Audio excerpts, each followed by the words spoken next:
Hey guys, it's Vandy as my Minecraft Vanguard deck profiles. Hope you guys enjoyed. Don't forget to like, comment, subscribe, and this time we are covering DZ Set 7 Keter Sanctuary for Sephirogila. So we have another Sephirogila deck. This time, it's weirdly up. It's my least favorite, which is weird because Griffogila Keter Sanctuary was my favorite last time, but now Sephirogila and Keter Sanctuary is my least favorite. I don't know why, but this deck still pretty much focuses on drawing extra cards and having offensive pressure, but it's a little bit more consistent thanks to newer cards we have that allow for deck stacking. So let's get started, shall we, and see what we got. First of today, we have our energy generator. It's our ride deck crest. You remember ride deck crest in your ride deck. Auto ride deck, when you ride, put this card into your crest zone. If you win second, you get to energy charge 3. Continuously have energy auto beginning of your ride phase, you energy charge 3, and then act once per turn, energy boss 7, draw a card. Arm pretty solid. You get a free 3 energy every turn. If you went second, you get an extra 3 on top of that, and you get energy plus 7 to help increase your hand, which is good because while Sephirogila, yes, does end up using energy every single turn, it can also energy charge you every single turn, and most of the time it will get back more energy than you actually lost using his skill. Therefore, you can use that draw skill very often to help increase the hand while also getting board pressure out. So obviously a nice card to have, and it's required, so we have it in the ride deck. That takes us over to our starter in Sephirogila, who is an amazing upgrade over Griffogila. So Great Zoe boost 5k shield, 6k base, contains Vanguard. This unit gets +1 grade and plus 2000 power for each different blessing card in your soul and in your drop zone that was in your ride deck originally, active on players' turns. So if you send a blessing card to your drop zone via soul blasting it, it'll still count towards the ones in your soul. So the Vanguard will get +1 grade every single turn and be an 8k base, be a 10k base. So it's constantly on par with your opponent. And the most important part about this is because the Vanguard's grade is increasing, you can also counterattack your opponent's rush by using your own rush. And then auto Vanguard, beginning of your main phase, choose one blessing card from your ride deck, put it to soul, and perform the following according to the Vanguard's grade. So you don't have to discard to quote-unquote ride from the ride decks, which you're not really riding, you're putting stuff into soul. If you're at grade 1, choose up to 1 energy generator from your ride deck, put into your crest zone. If you win second, your energy charge 3. So unlike original Griffogila, where you'd have to wait till you got to Griffogila to set the energy generator, you can automatically set the energy generator just by, going into the grade 1, sending a blessing into soul, and then skip the grade 2 because there's no grade 2 ability. Though if there was, it'd probably be just draw a card since that's what every other starter does. And then grade 3, search your deck or hand for up to 1 Dragon Tree of Advent Sephirogila, ride it as stand, and if you search your deck, you shuffle it. Then if you rode, you choose one of your rear guard circles without a Draco Tree marker on and put a Draco Tree marker on that circle. Our arm pretty solid because it gives you a free Draco Tree marker by just simply superior riding it to Sephirogila. Sadly, unlike Griffogila, it has to specifically put it on a circle that doesn't have a marker on it, and it only gets you 1, but it does set you up to at least use Sephirogila's skill a few times, so it's a very solid card to have as our starter since, again, it gets you soul, and it also allows you to still use your soul blast from the blessing cards, but still be able to actually keep up your opponent's Vanguard's grade and not have to worry about anything. That takes us over to the rest of our ride deck cards. So we have our blessing cards. We have a new beginning, which is the blessed form of the beginning of the end. We have auspicious transmogrification, the blessed form of Menicious, I don't remember what the name of the grade 2 one was, and then we have coming of origin, which is the blessing version of looming demise. So these are our blessing cards. These are cards that go for soul for Sephirogila. You have them in the ride deck as one-ups. You don't need them in the main deck because their skills literally just counter boss 1 to choose a blessing card from the deck, reveal it, put it to hand, and shuffle. So basically it's CB1 for deck then a card, which you don't need to do, so you just keep them in the ride deck as one-ups. Moving on to our triggers, we have Over Trigger and Light Dragon Deity of Honors, Armatinoa. So Great Zoe boost, 50k shield, 5k power. You have Over Trigger in your deck, reveal it as a trigger, remove that card, draw a card, choose on removes, it gets +1 for the turn. If it judge check, activate its effect, which you get until end of the turn. You can also perform drive checks for the battle's rear guard's attack. That is very important because the Vanguard's already swinging for triple drive. Now you're not gonna call 2 Sephirogilas to rears because you'd rather have those for Persona Rise, but if you did, you'd have a total of 7 drive checks plus the cards you would draw off your over trigger, so you have a total of 8 cards just being added to your hand. But you could also end up just using your normal rear guards, and most of the time you will, so you end up getting 5 drive checks, which still isn't that bad because that's a good amount of hand cards you're increasing, and again, you're still getting the draw for Armatinoa's deck, so you're technically adding 6 cards to your hand, which is pretty good overall. I like having Armatinoa in the deck. You could definitely run Valnut for consistent multi-attacking. You could run Esphoria for recycling, or even the Dark Overtrigger for healing and calling. I personally wouldn't recommend the Yellow Overtrigger because if you did see it, I think it would deck you out. But I like to run Armatinoa because it increases your chance of seeing triggers, and it's a hell of a thing to stop if you end up drive checking it. That takes us over to our normal triggers, which is 3 copies of Bard of Heavenly Song Alt Pack. So Great Zoe boost, 50k shield, 4k power. Front trigger continues guard circle. If your opponent's Vanguard's a grade 3 greater at 5,000 to the shield. So it's a front trigger, so it adds extra 10,000 to the front row, meaning you can be a lot more aggressive with this deck. Since this deck doesn't plan on trying to stall out for Vortex to get the over trigger active, you can just try to hammer down your opponent as fast as possible. So we have the fronts to add for additional offensive pressure, and the 20k shield does end up helping nice on the defense. That takes us to 8 crits, 4 copies of White Fang Witch Disma, grades of boost, 50k shield, 5k power. You can make this any crit you want. I just chose to make a Disma because I think this was the crit that was in my Vortex deck. If it wasn't, then I just searched up a random crit and I found Disma, so there's that. Then we have 4 copies of Blade Feather Dragon, grades of boost, 50k shield, 4k base, critical trigger, auto rear guard, and then by the boosted, shove it to soul to choose on routes and give it 2k for the turn. You can make this any crit you want. The deck does have a handful of soul blasters, so if you are worried about the soul problem, you can run Blade Feather, but technically you don't need to. You can just make this a 5k base vanilla crit, and worst comes to worst, you call it to board. But again, I like to have Blade Feather just in case. So again, we have the 8 crit for offensive pressure, the 3 front for added offensive pressure, and then obviously 4 heal and circling sorcerers, which made me realize that they don't spell circling the American English way. They spell it, I don't know if this is an alternate spelling of circling. Like, there are some words that you spell differently in like the 2 different types of English. Like there's American English, quote unquote, and like what I just call British English, because some words like color are different depending on which, and I don't know if circling is one of those words, but when I was typing it yesterday, apparently that's not how you spell it Americanly. Anyways, grade 0 boost, 50k shield, 5k base, standard heal, nothing to special about it. You can make this any heal you want. I just chose to make it circling because whenever I put Disma in my deck, I tend to put circling in my deck. So yeah, they're tandem. So again, 4 heal to back up the 8 crit 3 fronts. And that brings us over to our last grade 0 on the deck, 4 copies of Corrosive Smoke Signals. So it's a Blitz order. You play it if your Vanguard's a Hedra Gum. Choose one of your rearguard circles without any Draco Chain marker on it and put a Draco Chain marker onto that circle, and then give one of your units that's being attacked plus 10,000 power. However, if your Vanguard is a Sephirogila, the chosen unit gets plus 20k instead of 10k. All around pretty solid because both of your Vanguards, whether you're on Sephirogila or Sephirogila, are Hydra Gums, so you'll be getting plus 10k and you'll be getting a marker on your board for free. But if your Vanguard is Sephirogila, who does actually count as Sephirogila, whoever you're giving the plus 10k to would actually get plus 20 instead. Overall, Corrosive Smoke Signals is great because you can play this the second your opponent starts attacking you because it is a grade 0 Blitz order, which is perfect. And if you open up with 2 of these, you're already in an amazing situation because most of your or at least half your markers you're going to get on board are going to come from free, because 2 of them are going to come from the Smoke Signals, Smoke with Cycly, then 1's going to come from Sephirogila. So 3 of your 5 markers that you need to make Sephirogila's full effect go off are just going to come from just free skills.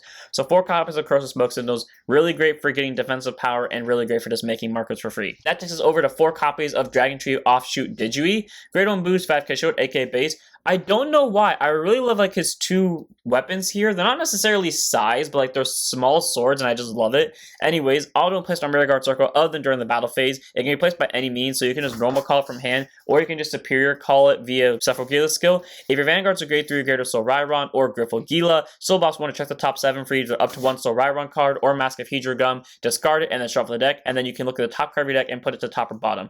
All around pretty solid because it's a simple Soul Blast to mill out a random card from your deck. There's no Sorara runs in this deck, meaning you're just going to be milling out a Mask of Hedra Gum, but this after also, regardless if you send something to drops or not, allows you just to check the top card and either bot deck it or keep it on. And all around that makes for a great effect because it allows you just to stack triggers, and this is a way you can actually stack the over trigger at the top of your deck, so you can guarantee your rear guard drive checks, and if you do end up having 2 Sephirogilas in hand, weigh that out in your mind if it's worth trying to go first the 7 drive checks or not. So 4 copies of Digui, really great just for deck thinning and also deck stacking for triggers, so why not? That takes us to 4 copies of Dragon Tree Wretch Solda Shock Cob, which actually works really well in tandem with Digui, but we'll go over that in a minute. Grade 1 boost, 5k shield, 8k base, auto placed on rear guard circle. By counter bossing 1, you can choose any rear guard circle on your board without a Dragon Tree marker on it and put a Dragon Tree marker onto that circle. Just CB1 make a marker, okay? And then auto back a rear guard circle, it doesn't matter which rear guard circle, once per turn when your rear guard is placed in front of it in the same column as it, so it does technically have to be on the side columns for this one to work. Counter boss 1, draw a card.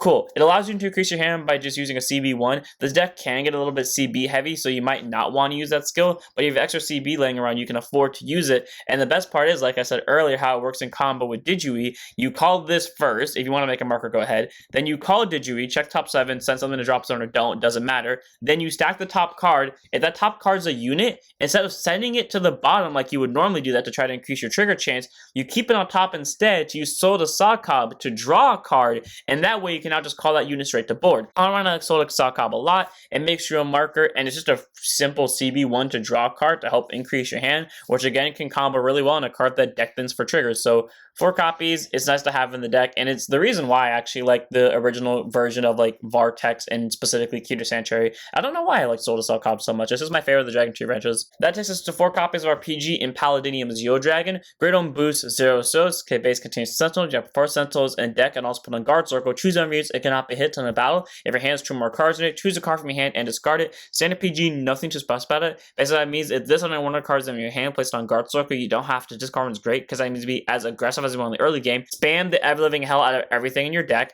and then when your opponent does eventually counterattack you, throw down Paladinium Zeo Dragon, give them the middle finger, and you're good to go. This deck is a little bit aggressive, so you might end up running into hand problems. Though to also be fair, Sephirogila get you a rearguard every turn, so if playing against a rearguard killing deck, you should be fine.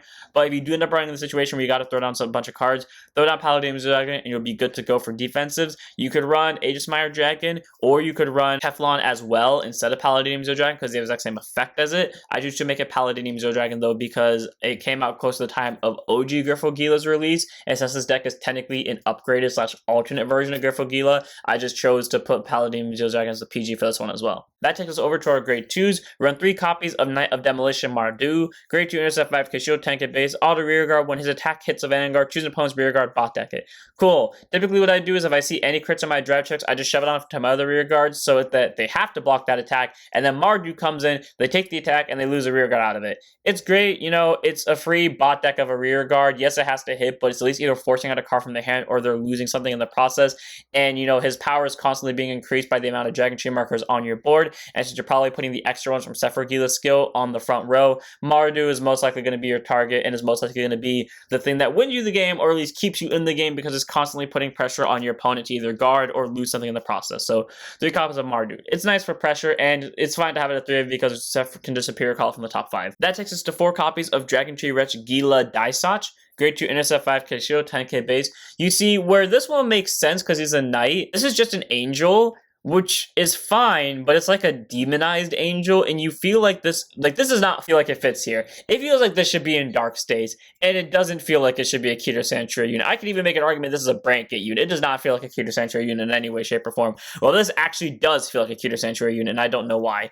Anyways, Gila Daisach, grade 2 intercept 5k shield, 10k base. When placed on rearguard circle by any means, Counter Boss 1, Slow Boss 1, choose one of your rearguard circles that have a Dragon Tree marker on it, put a Dragon Tree marker onto that circle, and then search your deck for 1 Mask of Hedra Gum, reveal it, put it to hand shelf of the deck. Cool. Like how everything else in this deck works, you can place it via any means, so they are superior callable via Sephirogila, and their abilities will proc. It gets you a marker on the board and allows you to search your Mask of Hedra Gum, which can search out 1, 2, 3, 4, 5 cards in your deck that are at 4 copies, meaning you can search out 20 out of the 50 cards in your deck. So yeah, 4 copies of Daisach. Most of the time, you're going to just be using him to make your markers early, like on your grade 2 turn and maybe your first grade 3 turn, technically grade 10 turn. But after that, it's typically here just to make a Mask of Hedra Gum. Even if it's not, I mean, hey, it's just a free rear guard, so 4 copies of Daisach. Then we have 4 copies of Dragon Tree Wretch Pegasus Daisach. Ah, that's interesting. I didn't realize they both had actually the name Daisach. Now I'm oh my god, that's why the Dragon Empire one. I was like, when I was reading the Dragon Empire deck before, I was like, the grade 2 sounds so familiar. That's why they actually share the name. That's actually pretty cool. Anyways, Pegasus Daisach, grade 2 intercept 5k shield, 10k base. Auto place on rearguard circle, energy blast 3 to search your deck for 1 Mask of Hedra Gum, reveal it, put it to hand shelf of the deck.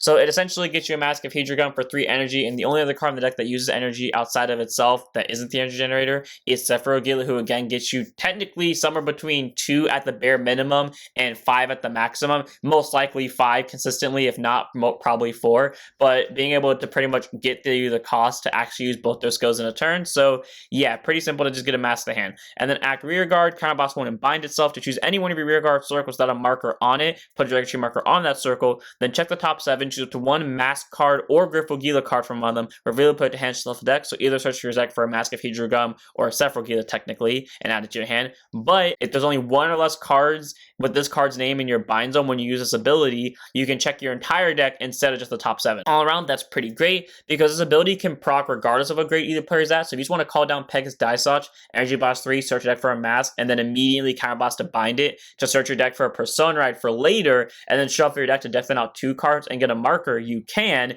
Would I recommend that in this deck? No, because the only real reason you would do that is just to get markers faster, and you'd only do that if you're afraid your opponent's going to kill Pegasus, and you also don't have any other ways of making markers. Because while yeah, it's nice to have the Persona Ride in hand, you don't really need to do it until you actually get to the point of Persona writing. But again, being able to just search your deck on the first search for either an order that you can use for PG fodder or Persona writer is great. And again, being able to make a marker for only 1 CB and also search that order for just only 3 energy makes this card really nice to have in the deck for consistency overall. So I like running it as a 4 of. That takes us over to 3 copies of our Mask of Hedrogum. Grade 3 normal order. We don't have to worry about the second ability, but I'm going to read it anyways. It's an act drop zone. If your Vanguard's a grade 3 without Mask has in the card name, reveal a grade 3 with Mask in the card name from your hand. To ride the revealed card to stand. If you rode, put this card into your soul. And if your opponent's Vanguard's a grade 3 or greater and you did not Persona write this turn, activate Persona write. We don't have to worry about that ability because since the Vanguard automatically goes from technically 3, but it would be a Sephiro Seed, to 10, unless they make a grade 3 masked version of Sephiro Seed, we are never going to be able to superior ride because it specifies that it has to be grade 3. So we're going to focus on its actual order ability, which is for free, no cost at all. Check the top 5 cards of your deck to choose up to 1 unit card with Dragon Tree or Mask from among them. Reveal it, put it to hand, shuffle your deck. So this card searches for 1, 2, 3, 4, 5. It searches for 5 cards in your deck, meaning 20 out of your 50 cards, like I said earlier, are searchable via a Mask of Hedrogum. And it just does it for free, like I said, and it's searchable via like by Daisoch and by Gila. And once you run out of stuff, I mean, you can just start using it to bind for Sephirogila skill. So it's just a solid 3 of. Like, you don't need more than 3 of it because you're going to dig through your deck most of the time via Sephirogila anyways, but it's a nice way to add Persona rides or again your Dragon Tree makers in case you need them on your first grade 3 turn. That takes us over to the last card in the deck, which is at 4 copies, and that is Dragon Tree of Advent. Sephirogila. Grade 10, Twin Drive, Persona Write, 13k base, contains Vanguard and in your deck. It's also regarded as a Griffogila, so any cards that specify Griffogila, unless it's specifically Dragon Tree of Eclectic Decimation Griffogila, or Supreme Dragon Deity of Destruction Griffogila, that's not its name, it's Supreme Dragon of Annihilation Griffogila, Vartex.